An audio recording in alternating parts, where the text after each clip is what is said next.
Hello, this is another short video on decals in 3dverse. As mentioned in the previous video, decals are materials that are projected onto surfaces.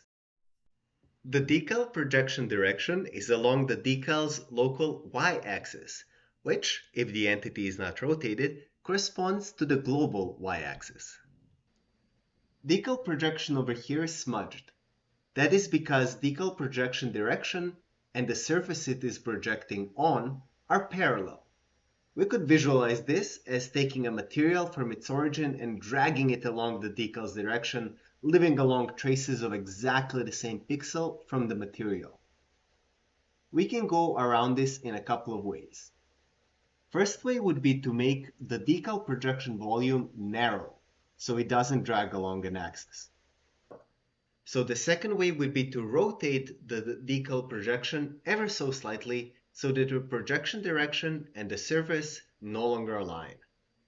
To solve a problem of this type, I would recommend the first way of making the projector thinner.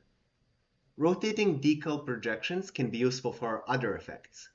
Here, a single decal is rotated 45 degrees to cover two sides of the wall. Happy decaling!